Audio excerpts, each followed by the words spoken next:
Taylor Wilson is 24 years old, and she's standing in a courthouse hallway in Houston, watching the man she married smile while he signs papers to leave her.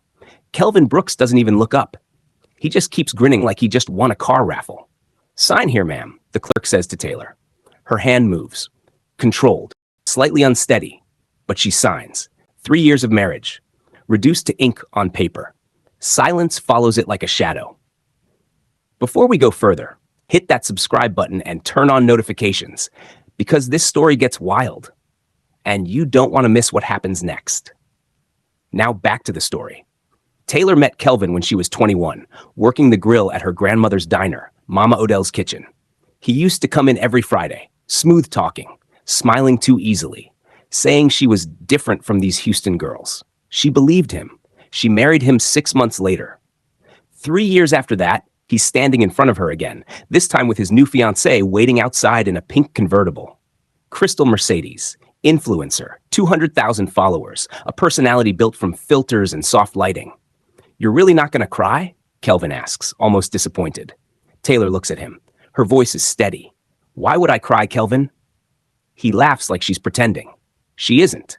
Outside, the horn blares again. "Babe, we're going to miss our reservation," Crystal calls. Kelvin straightens his jacket, calm, effortless. "Look, Tay, no hard feelings. You're a good woman, just not main character energy, you know?" A pause. Taylor studies him. Then she nods once. "Okay." That confuses him more than anger would have.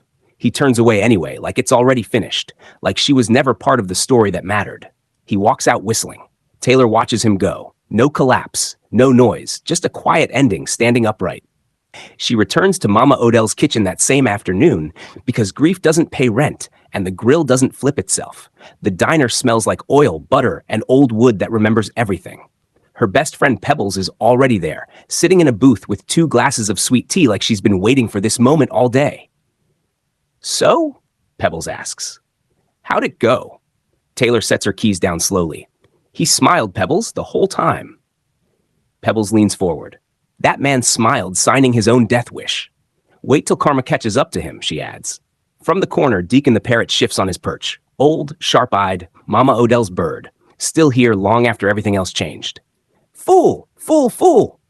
Deacon squawks. Taylor exhales once, almost a laugh. "Deacon gets it," she says. She ties her apron. She keeps moving, because that is what she does. She doesn't fall apart. She flips eggs. What Taylor doesn't know is that across town, in a glass tower cutting into the Houston sky, a man named Kang Si-woo, known to most outside Korea simply as Theo, has just received a phone call that changes the weight of everything. Kelvin Brooks signed his divorce papers an hour ago, his assistant says. Theo doesn't react. He rarely does. That absence of reaction is what makes people careful around him. But inside, something shifts. Quiet, measured, awake. "Pull the contract," Theo says. "The land clause, the one tied to the Odell property." His assistant hesitates. "Sir, that clause hasn't been touched in years. It's old. It's unusual. It says whoever marries." "I know what it says," Theo interrupts. He has known for years. Since the first time he sat in the back booth of Mama Odell's Kitchen and watched a young woman argue about whether grits count as a vegetable. He had laughed then. A rare thing. He never told her his name. Never stayed long enough to become known. Just returned. Quietly. Twice a month. Same booth. Same distance. Always watching without being seen. He stands now at the window of his office, looking out over Houston. "Get the lawyers," Theo says. "We're going to Mama Odell's Kitchen." Back at the diner, Taylor is still unaware of how small her divorce truly is in the shape of what's coming. She wipes down the counter. Orders come in. The world behaves normally. Then the bell above the door rings. A black car idles outside, and something shifts. She doesn't notice yet. Not fully. Not until later. But the air tightens anyway. Inside a vehicle across town, Theo is already moving, and he is not alone. 2 men in suits follow him out. A folder in his hand carries her name like it already belongs there. Taylor Wilson. The bell rings again, this time closer. She looks up from the counter, wiping her hands on her apron. And for the first time in 3 years, mystery customer walks into the diner during daylight. He is not alone. 2 bodyguards stand behind him. A folder rests in his hand. "Taylor Wilson?" he says, like he doesn't already know. Pebbles drops her fork. The diner goes quiet, except for the ceiling fan turning overhead and Deacon shifting on his perch. Taylor crosses her arms. Can I help you? He steps forward and places the folder on the counter. My name is Kang Si-woo, he says. Most people call me Theo. Okay, Theo. Taylor replies evenly. Why are you in my diner with two grown men behind you like bodyguards? Because they are bodyguards, he answers. Pebbles lets out a short laugh despite herself. Taylor doesn't. I don't know what this is about, she says. But if it's Kelvin, he left hours ago. Pink car, blonde girlfriend, whole performance. It's not about Kelvin's debt, Theo says. Well, not only. He opens the folder, slides it across the counter. Taylor looks down. Paper. Old. Faded. And then she sees the signature. Her expression tightens slightly. That's my grandmother's handwriting, she says. It is, Theo confirms. Pebbles leans in. Okay, somebody explain before I start yelling. Theo speaks carefully. Your grandmother signed a land agreement 15 years ago. This property, this diner, sits on land connected to a larger parcel my family has an interest in. Taylor doesn't move. And there was a condition, Theo continues. If the lease was ever broken, ownership of the agreement transfers to whoever is legally married to her granddaughter. A pause settles. Taylor's voice is lower now, controlled. Meaning me. Meaning you, Theo confirms. Pebbles sits back slowly. Oh no, absolutely not. Taylor doesn't look away from Theo. So my ex-husband signs papers this morning, and somehow that triggers a land deal I never agreed to, involving my dead grandmother. And you? Yes. And now what? Taylor asks. You want to buy me out? Threaten me. What exactly is this? Theo's lawyer shifts beside him. There's a 60-day window, the lawyer explains. If unresolved, the agreement defaults and complications arise for both parties. Taylor's eyes narrow. 60 days for what? Theo answers directly. Marriage. Silence drops heavy across the diner. Even Deacon stops moving. Pebbles breaks it first. Sir, she says slowly, you cannot walk into a woman's job and tell her she has 60 days to get married because of paperwork her grandmother signed. I understand how it sounds, Theo replies. Sounds? Taylor repeats. It sounds insane. A pause. Then her voice steadies again. And if I say no? Theo looks at her for a moment longer than necessary. Then the lease collapses, he says, and people who are not interested in explanations will see opportunity instead of complication. Pebbles straightens. Are you threatening her? I'm warning her, Theo says quietly. For the first time, something flickers behind his control. Not fear, something closer to urgency. I would prefer to handle this without anyone getting hurt, he adds. Taylor studies him, still calm, still standing, but something about his presence doesn't match the simplicity of his words. Why does it sound like you're trying to protect me? She asks. Theo doesn't answer immediately, because the truth is heavier than the contract. Because I am, he finally says. The bell over the door rings again, and a man none of them recognize steps inside.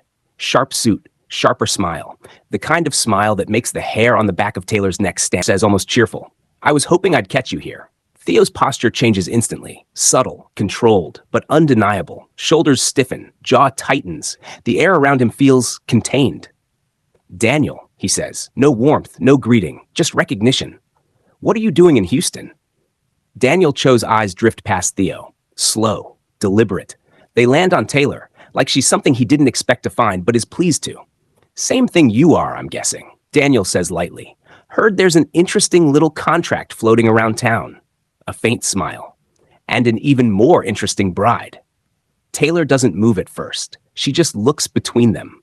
Theo, Daniel, the folder still open on the counter like it never should have been opened in the first place. And something settles inside her. Understanding, not comfort, clarity. Daniel Cho walks further into the diner, unhurried, certain, like the floor already belongs to him. So, he says, eyes sliding over Taylor again, assessing, measuring. You're the famous granddaughter. Taylor exhales once, calm, controlled. I'm the famous nobody who flips eggs for a living, she says.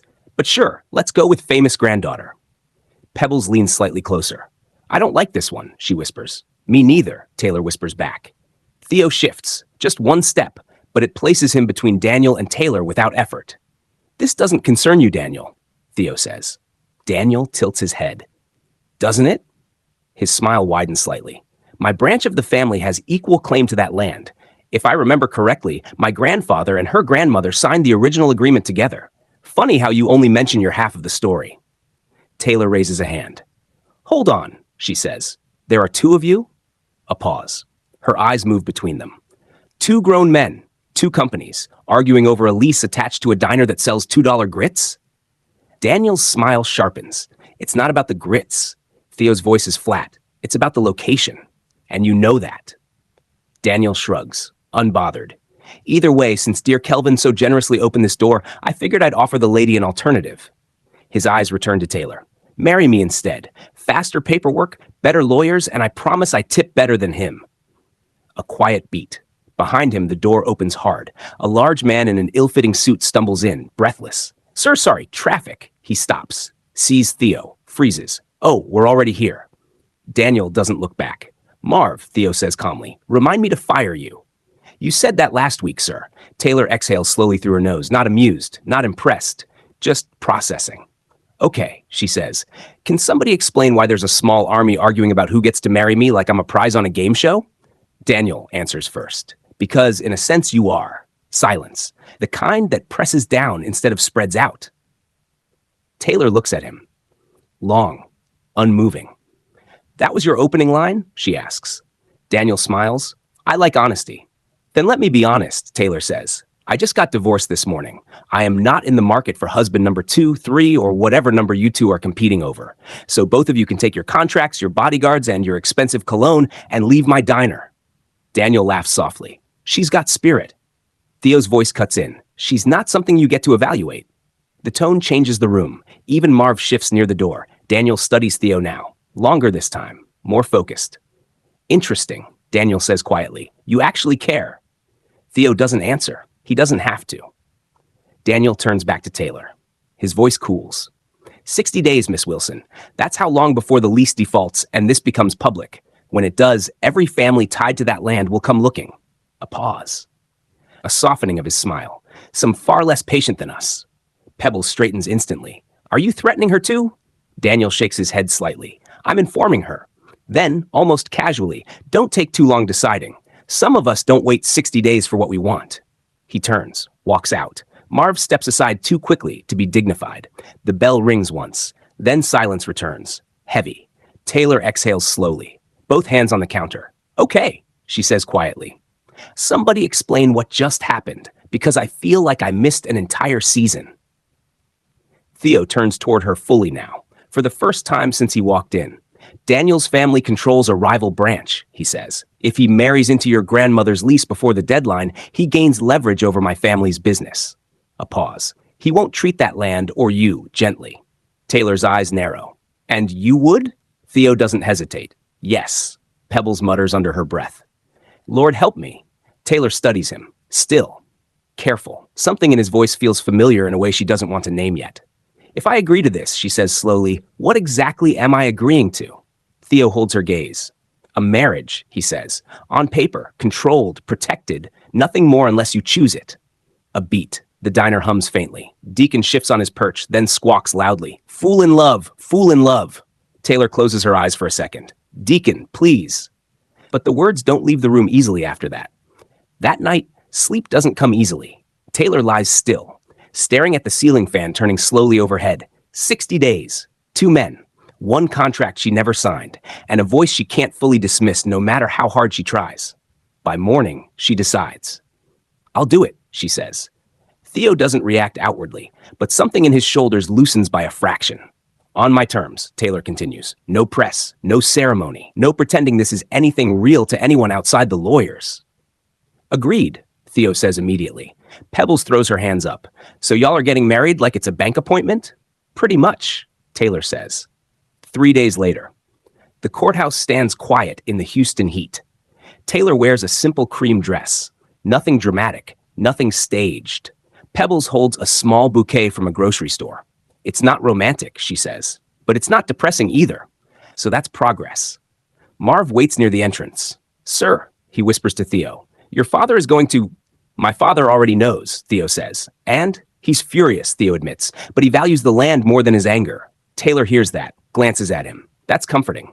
I wasn't referring to you, Theo says quickly. I know what you meant, Taylor replies. Almost a smile. They move inside. Paperwork, stamps, quiet bureaucracy. Taylor signs first, then Theo, and everything stops, not loudly, not dramatically, just abruptly. Taylor's eyes drop to his signature, and something inside her tightens. That curve, that line, she has seen it before, not here, not in this moment, somewhere else, years ago, a back booth, a quiet man, black coffee, extra biscuit, never staying long enough to be remembered clearly, but never fully forgotten either. Her voice changes. Wait. The clerk looks up. Ma'am? Taylor ignores her. Her focus locks on Theo. You used to come into Mama Odell's, she says slowly. Every other Friday, back booth, always alone. Silence. Theo doesn't interrupt. You never talked, she continues. You just sat there, watched, left way too much money on the table every time. A breath. You were mystery customer. The room tightens. Pebbles freezes. Marv looks toward the door like escape is suddenly a valid option. Theo exhales once, slow, controlled. I remember, he says. Taylor laughs once, sharp, not amused. Of course you remember. That's all you're going to say? Marv quietly steps backward. I'll wait outside. The clerk follows him without hesitation. Now it's just them. Taylor steps closer. How long? She asks. How long were you sitting in my grandmother's diner watching me before any of this? Theo's voice lowers. 3 years. A pause. I came in by accident the first time, he says. I stayed because you argued about grits like it was a legal case, and you laughed like you weren't carrying anything heavy. Taylor doesn't speak. For once, there's nothing ready. I never told you who I was, Theo continues, because the moment I did, everything would change. You would see the name, the money, the family, not me. Silence stretches. So this, Taylor says slowly, was never just business. No, Theo says. A beat. I did this because I ran out of excuses to stay away. Taylor looks at him, really looks, and something shifts, not soft, just real. You're unbelievable, she says. I've heard that before, Theo replies. Outside, Marv peeks in. Are we done? Is anybody crying? Should I call? Neither of them answers. Taylor exhales, long, controlled, then signs the final line. You owe me answers, she says. I'll give you all of them, Theo replies. Starting tonight. Across the street, inside a parked car, Daniel watches, silent, smiling, like none of this is over. The diner still looks the same, but it doesn't feel the same. Not anymore. Daniel Cho arrives exactly on time. Theo is already there. Taylor stands beside him. Pebbles is filming just in case. Marv watches the door. Deacon shifts like he knows something is coming. Daniel steps inside, unhurried, controlled. Lovely place, he says, for something about to be disputed. It's not disputed, Taylor says immediately. Daniel ignores her. He looks at Theo. The elders have seen the footage, he says. Marriage for sentiment doesn't look good. Theo slides a folder forward. Then they'll be interested in this, he says. Daniel's eyes narrow slightly. Theo continues. Kelvin's debt wasn't random. You placed it. You engineered the timing. A pause. You built this situation so I'd either miss the clause or react too late. Taylor's gaze snaps to Daniel. You did this? She asks. Daniel doesn't answer quickly enough. That's the answer. Taylor exhales slowly. Kelvin didn't ruin my life, she says quietly. You used him. Silence. Daniel's voice tightens. You don't understand. Daniel's smile fades slightly. Theo steps forward. This ends tonight, he says. I'll send everything to the elders myself. Daniel studies him. Long, cold, then turns. Leaves. The bell rings. Silence returns. Later. Kelvin comes back, breathless. Crystal behind him. Taylor, wait. I didn't know. You did, Taylor says calmly. You just didn't care. Crystal looks around. Is there money in this? Taylor smiles faintly. There's biscuits, she says. Want some? They leave, quickly. Deacon calls after them. Fool! Fool! Bye, fool! Laughter breaks. Not forced. Not fragile. Real. That night, Taylor and Theo sit in the back booth. Same place. Different weight. So, Taylor says, leaning slightly back, mystery customer? Husband? Corporate problem solver? Anything else? Theo considers. I like your biscuits, he says. Taylor snorts softly. That's your confession? It's the only one I was certain of from the beginning. A pause. Then quieter. And I stayed. Taylor looks at him for a long moment, then rests her head lightly against his shoulder. Outside, Houston moves on like nothing happened. Cars pass, lights change, the world continues. But inside the diner, something finally settles. Still. Quiet. And for once, that quiet feels exactly like a happy ending.